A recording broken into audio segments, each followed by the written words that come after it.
Vamos chamar o Alexandre Senechal para falar mais um pouquinho do Verdão, porque olha, tem um tabuzaço em campo, hein? Se tem um time que o Coxa não é feliz jogando fora de casa, é o Atlético Mineiro, hein, Ale? Verdade, TT, é verdade. E assim, de todos os retrospectos que eu trouxe até aqui no Brasileirão, dos jogos do Coritiba, esse acho que é o que mais impressiona. Não sei se é o maior de todos, mas me parece que sim, TT. Coritiba contra o Galo, jogando fora de casa na história. Foram 26 partidas. O Atlético Mineiro venceu 21 vezes. 21 de 26, dá 81%. É muito alto o recorte. Tivemos 3 empates e o Coritiba venceu apenas 2 vezes, jogando fora de casa contra o Galo, jogando lá em Minas Gerais, contra o time hoje dirigido pelo técnico Luiz Felipe Scolari. E aí no Brasileirão foram essas 2 vitórias, né? No Brasileirão tá 19 vitórias para o Galo, 3 empates e 2 derrotas, né? 2 vitórias do Coxa. E se a gente for contar o Brasileirão estendido, né, que foi unificado, teve uma vitória do Galo em casa também pelo Robertão.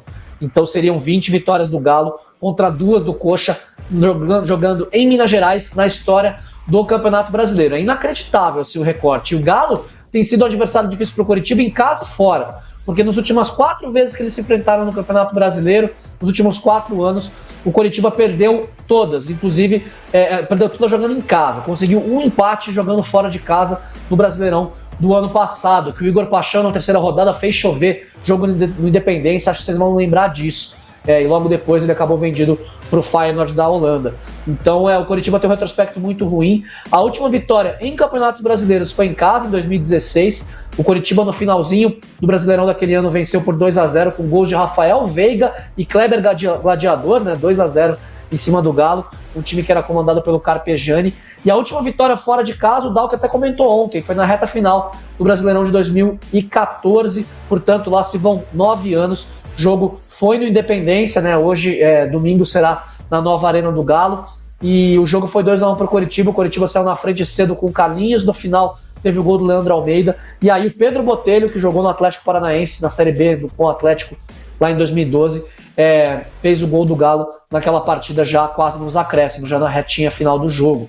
Então o retrospecto do Coritiba jogando contra o Galo é muito ruim. O Coritiba vem com bastante confiança, com bastante moral depois de vencer o Clássico Regional, Clássico Atletiba do último domingo, e busca pontos no Brasileiro, porque o Coxa é a lanterna do campeonato ainda com 17 pontos, o Goiás é o primeiro time fora, o Goiás tem 10 pontos a mais que o Coritiba, o 16º com 27. E o Coxa sonha em deixar a lanterna nessa rodada, porque o América Mineiro está um ponto na frente, e o confronto do América Mineiro é fora de casa também contra o Fortaleza no Castelão. Se empatar, o Coritiba tem 2 gols a menos de saldo, teria que depender de uma derrota por 3 gols por 2 gols já daria, né? Do América lá em Fortaleza. Se ganhar, aí depender do América não vencer, para conseguir subir um pouco mais na tabela, colar nos times que estão ali na zona, fora da zona de rebaixamento. Como eu disse, o Goiás é o 16º com 27 pontos, 10 acima do Coritiba. O Santos tem os mesmos 27, é o 15º, com o Vasco abrindo a zona de rebaixamento com 26, da 17ª posição. E o Bahia, 1 ponto a menos, é o 18º, o Bahia 8 na frente do Coritiba. Essa missão que parece impossível, o Galo em ascensão, o time do Galo bem no Brasileirão, com uma derrota apenas nos últimos 9 jogos, perdeu para o Vasco fora de casa, com o Paulinho sendo o rei da nova Arena do Galo, fazendo os 4 gols nos 3 jogos que o Galo disputou até agora lá, com 3 vitórias e sem sofrer nenhum gol. Missão do Coritiba praticamente impossível, mas o retrospecto também é muito ruim, mas o Coritiba confiante depois de vencer o Atletiba, tentando quebrar o tabu e tentando também melhorar a sua marca jogando contra o Galo em Minas Gerais. Uma parada duríssima, né? Não só pelo tabu, mas também pela qualidade do time do Galo. Vai jogar na sua casa, tem um bom retrospecto, tá apresentando um bom futebol desde que a Arena Galo foi inaugurada. A situação é tão difícil que dá uma olhada na odd da KTO. Vitória do Galo 1.32, empate 5. E uma vitória do Coritiba, a odd tá 10. Dá pra dar uma brincada, né? Vamos pôr um 10ão ali, né, Jana? Vai que. Dá uma alegria, hein? Vai que. Então, aqui o Galo é um time que é muito forte, né? Principalmente ali pelos lados do campo. O Guilherme Arana, o Pavon, o Paulinho, enfim, são jogadores que criam muito por ali. Por isso que talvez até a escalação com o Robson e o Diogo pode ser eficiente nesse sentido, né? Porque são jogadores que voltam bastante para marcar, que são voluntariosos ali para conseguir fazer, para acompanhar, né, o corredor, para conseguir acompanhar esses jogadores e principalmente tentar neutralizar um pouco esse ataque do Galo, que é muito forte quando joga em casa. O Caio César talvez que seria uma outra opção. É um jogador que é mais driblador, é mais parecido com o Marcelino Moreno nesse quesito, né? Nessa facilidade que tem para conseguir driblar o marcador, mas ele não tem tanto essa característica de voltar. Então, acredito que dentro das possibilidades, dentro dos jogadores que o Coritiba tem à disposição, seria a melhor opção, né? A entrada ali do Robson, voltando ao natural, mantendo o Diogo. Mas claro, aquela possibilidade que o Linhares falou com o Rainer também seria, eu acho que interessante, né? Eu acho que seria uma alternativa interessante, mas acredito que o Thiago não quer mudar tanto assim o time de um jogo pro outro. O que me preocupa mesmo é a questão da criação mesmo. Acho que... E outra, não tem ninguém, né? Esse é um grande problema do Coritiba, né? Não tem ninguém que vá dar uma solução para o Marcelino Moreno. Não existe. Não existe um meia de criação, não existe um atacante que seja mais forte no 1 contra 1, né? Visto que o Caio não vive um bom momento, né? O Garcês e o Barbosa até agora não disseram para o que vieram pro Coritiba, né? Não tiveram poucas oportunidades e quando entraram renderam pouco. O Robson é o titular do time, gostem ou não, e ele vem sendo titular a temporada inteira.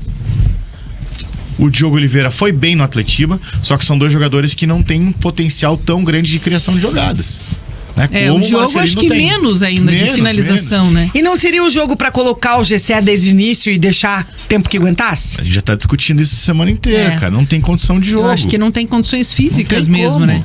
É o que eu tô falando pro Linhares a semana inteira. Não tem como não tem como o treinador, o departamento médico, os fisioterapeutas terem esse risco de colocar um jogador que, se pode jogar 45 minutos só, tem chance maior de ser selecionado que os outros. E daí fica nessa questão de você coloca o cara, mas ele aguenta 45 minutos, eu tiro no intervalo, beleza, aí com 44 o cara vai lá e se machuca, tem uma lesão muscular, aí fica um mês pra voltar. Um mês acabou o campeonato quase. Isso que eu ia falar, daí já era. Entendeu? Vai ter 4, 5 jogos pela frente. Então, tem que ir dessa maneira. E outra, também tem a questão de que a gente não sabe o que esperar do GC ainda.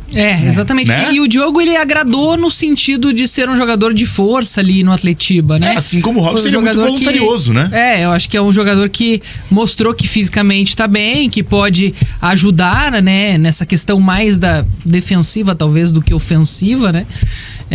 Mas eu acho que ele ganhou um pouco também a vaga por conta da ausência do Marcelino Moreno, né, para dar essa continuidade no Coritiba, pelo que demonstrou no último jogo. Então, acho que ele tem essa característica parecida com o Robson, de ser um jogador de força, um jogador que vai brigar, que vai lutar, que vai correr, né, que vai ocupar o espaço ali. Então, talvez para começar o jogo seja uma experiência, né? Para você ver se os três conseguem render dessa forma. Porque o Slimani, eu acho que se diferencia bem dos dois, né? O Slimani é mais aquele cara de finalização, é o cara que vai botar a bola na rede, que vai finalizar. E talvez, se o Coritiba tiver essa engrenagem funcionando muito bem, do Diogo e do Robson trabalhando para ele, ajudando na construção, pode dar um caldo, né? Pode dar um bom resultado. Lembrando que, claro, é um jogo fora de casa, é um jogo difícil, mas eu acho que o Coritiba pode tirar muita coisa que trouxe do clássico Atletiba, principalmente em relação à confiança que foi resgatada, a postura, né, de conseguir controlar o adversário durante os 90 minutos, de ter o controle do jogo emocionalmente, principalmente, né, que é algo que vem afetando o Coritiba durante toda a temporada. E é um time que passa mais por baixos do que por altos, né? Quando consegue se recuperar, logo vem uma outra onda. Então eu acho que o Coritiba, a partir de agora, né, é o sprint final, né? Ele não pode errar.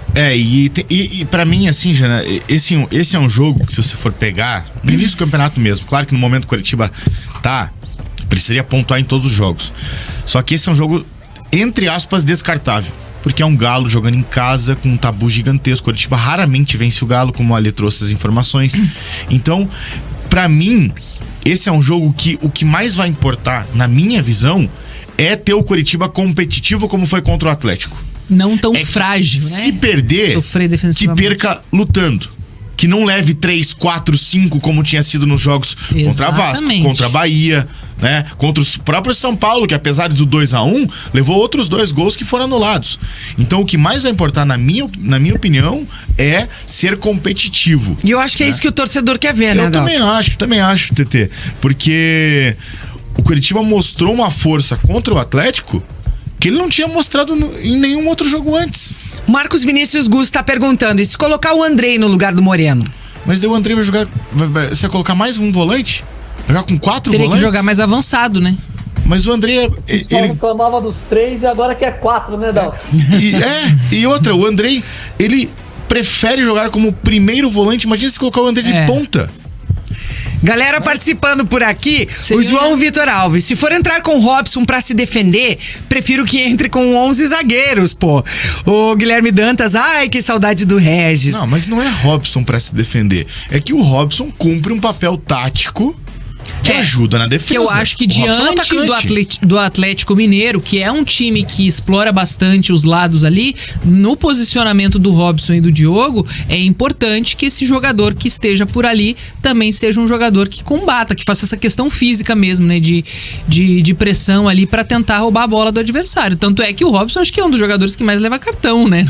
Do Coritiba, porque ele é muito esse jogador brigador, já levou 9, né? Exatamente. Tá suspenso. A galera reclama do Robson, né? Como diz aquele ditado, ruim com ele, pior sem ele. O cara é o artilheiro do Coritiba, 6 gols até aqui.